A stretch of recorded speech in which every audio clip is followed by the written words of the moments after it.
कि भगवान गणेश जी का जो स्वरूप है, शिव महापुराण कह रही है जो गणेश जी का स्वरूप है, वो स्वरूप किस ओर होना चाहिए।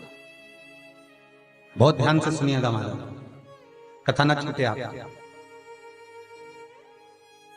घर के दरवाजे पर अगर हम गणेश जी की मूर्ति, गणेश जी का फोटो, गणेश जी का टाइल्स बाहर की ओर लगा रहे हैं, तो जाते समय गणेश जी का जो पृष्ठभाग है, पीठ है, वो पीछे कीजिए। एक शिव महापुराण में आपको पहले एक प्रसंग सुनाया है, सभी लोगों को ज्ञात होगा कि भगवान के सम्मुख में धर्म है और भगवान के पीछे अधर्म का निवास। महाराज, ये दुनिया के लोग जो भगवान की परिक्रमा करते हैं ना, जितने भी लोग भगवान का परिक्रमा करने जाते हैं, मंदिर जाते हैं, परिक्रमा करते हैं, ये लोग मंदिर में जाकर जब पीछे प्रणाम करते हैं तो कभी मौका मिले तो एक बार इनसे पूछना जरूर कि भैया आपने कोई शास्त्र, आपने कोई पुराण कभी पढ़ा है? आपने शास्त्र पुराण का स्मरण किया है? हमारा कोई शास्त्र, कोई पुराण, कोई वेद यह वर्णन नहीं करता कि मंदिर के पीछे हम प्रणाम करें, हम मंदिर के पीछे नमन करें, हमारा शास्त्र वेद वर्णन नहीं करता। और देखे तो लक्ष्मी ने कहा, प्रभु जब गणेश जी के सम्मुख में रिद्धि सिद्धि, श्री, तुष्टि, पुष्टि, शुभ लाभ, सारे धन देने वाले, संपदा देने वाले जब गणेश जी के अग्रण्य रहेंगे तो पीछे बिठाने में क्या दिक्कत है? आप बर दे दो। भगवान विष्णु ने तथास्तु कह दिया।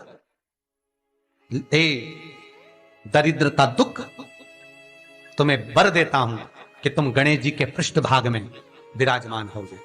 इसलिए निवेदन है, मंदिर में नहीं, घर के अंदर, घर में जहां सबसे आगे फ्रंट में गणेश जी की टाइल्स, गणेश जी की मूर्ति, गणेश जी का फोटो प्रथम भाग में बिल्कुल बाहर फ्रंट में घर के दरवाजे के नहीं लगाने। क्यों? जब जाओगे जीवन में कभी भी आप करोगे बहुत कुछ, फैक्ट्रियां भी खोल सकते हो, दुकान भी खोल सकते हो, कार्य भी बड़ा कर सकते हो, पर सफलता नहीं मिल सकती, सफलता नहीं। और यदि आपके घर में पहले से टाइल्स लगी है, मूर्ति लगी है गणेश जी की, हटा नहीं सकते, तो निवेदन है एक फोटो गणेश जी का जब बाहर निकलो तो अपने, जब उधर फोटो लगाए तो एक फोटो बाहर जाते समय अंदर की ओर मुख करके लगा दीजिए, उससे वो दोष समाप्त हो जाता है। महाराज, वो दोष समाप्त। गणेश जी अगर लेकर आ रहे हैं तो बैठी हुई मूर्ति लेकर आए, और गणेश जी लाए मना नहीं है, गणेश जी जब लेकर आए तो घर में बिठाने के लिए ला रहे हैं तो राइट सूंड का गणेश लेकर आए, सीधी हाथ का। आपका सीधा हाथ देख लेना, उसी के हिसाब से गणेश जी को अपनी ओर रखकर, या गणेश जी का सीधा हस्त कमल देख लेना। आपका तो उल्टा मान्य होगा जब आप देखेंगे तो गणेश जी का जो सीधा हस्त कमल हो उस साइड अगर गणेश जी की सूंड है तो वो सूंड का गणेश घर के अंदर विराजमान हो। उल्टी सूंड का गणेश, लेफ्ट सूंड का गणेश, ये गणेश व्यापार, व्यवसाय, फैक्ट्री, दुकान, बिजनेस, ऑफिस जगह पर विराजमान हो। बहुत ध्यान देना, उल्टी सूंड के गणेश बहुत कम बनते हैं। क्यों कम बनते हैं? इसका शास्त्रीय प्रमाण है।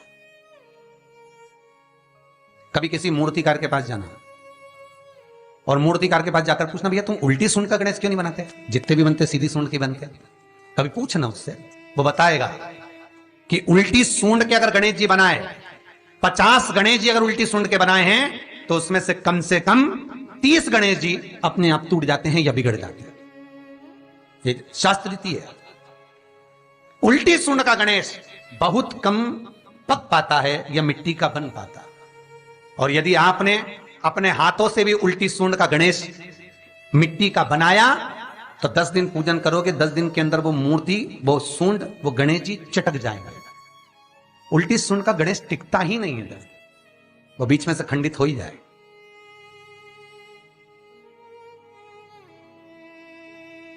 वो तो स्वयं गणेश जी कृपा करें, स्वयं विनायक कृपा करें और उल्टी सूंड के गणेश जी अपने को मिल जाएं और वो गणेश जी हमारे घर में आ जाएं तो वो फिर नहीं चलता। सीधी सूंड के गणेश जी को मनाने के लिए महाराज मंत्र की 50 माला करना पड़ती है, तो समझ लो सीधी उल्टी सूंड के गणेश जी को मनाने के लिए मात्र 5 माला में भगवान गणेश प्रसन्न हो जाते हैं। अर्थात उल्टी सूंड का गणेश शीघ्र प्रसन्न होता है।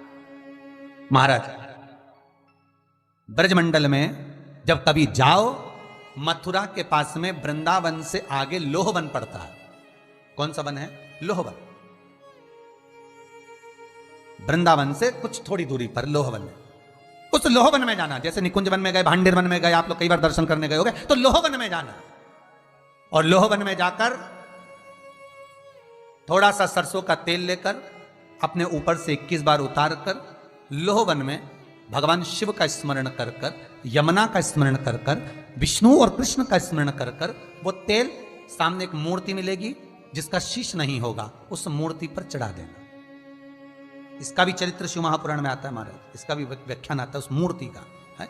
लोहवन ब्रजमंडल में लोहवन का व्याख्यान स्कंद पुराण में भी है। आप मेहनत कर रहे हो, फल नहीं मिल रहा, आप दुकान खोल रहे हो, चल नहीं रही है, आपका चित्तवृत्ति, आपके जीवन में सफलता आ ही नहीं रही, तो कहीं मत जाइए। आपके जीवन में 25 बार अंगूठी बदल के देख लिया, कभी पुखराज पहन लेते, कभी मोती पहन लेते, कभी नीलम पहन लेते, कभी कोई महाराज ने कहा तो ये कर लिया, कभी कोई महाराज बोला तो ये कर लिया, फल नहीं मिले, कहीं मत जाओ, कुछ मत पहनो, उसकी शरण में जाओ, उसकी शरण। लोहवन पहुंच जाओ, वृंदावन से 4-5 किलोमीटर की दूरी। रिक्शे वाले से बोलो कि वो लेके जाएगा, 5 रुपए लेता है। लोहवन जाए, वहां विनय करो, 10-15 मिनट बैठ लो, भजन करो, यमुना जी का स्तमन करो, शिव का नाम जाप करो, शंकर का भजन करो, और वो सरसों का तेल 21 बार स्वयं उतारो, स्वयं चढ़ा दो, आओ वापिस। उसके बाद तुम किसी कार्य को करोगे तो सफलता जल्दी मिलेगी, काम अटकेंगे नहीं, काम सफल। यमुना के घाट पर शिव आराधना का फल भी 1000 लाखों गुना है, लाखों गुना। बहुत ध्यान देना, स्वप्न 2 तरह का होता है। एक स्वप्न में अगर आप बहुत खिलखिलाकर हंस रहे हो तो समझ लेना दूसरे दिन तुम्हें कुछ ना कुछ ऐसी खबर मिलेगी कि आंख में आंसू आएंगे।